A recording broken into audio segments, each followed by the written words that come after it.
Hey everyone, in this video, I'll show you how to connect your GoDaddy domain to Google Sites. First, open your site in Google Sites. Once you're in, click on the settings at the top right. From there, go to the custom domain section. Here, you'll click on the Start Setup to add your domain. Next, choose Use a domain from a third party. Then, click Next.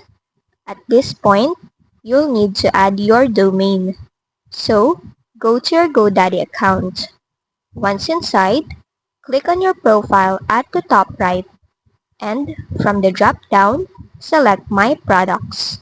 Here, you'll see a list of your domains. Copy the domain that you want to connect. Now, go back to Google Sites and paste your domain into the field. After that, you'll need to verify your ownership to proceed. Click on Verify and it will bring you to Google Search Console. In the Search Console, click Continue. You'll now be asked to add a TXT record in GoDaddy for verification.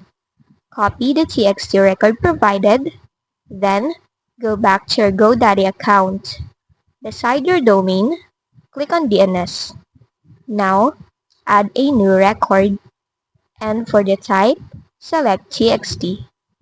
Paste the record into the value field and then hit Save.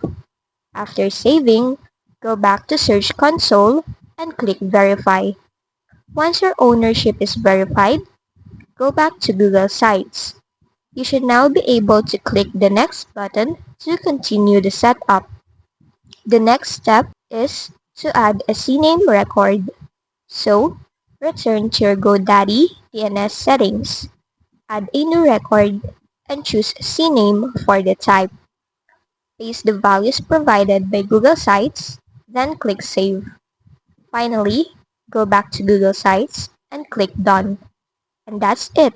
Your GoDaddy domain is now successfully connected to Google Sites.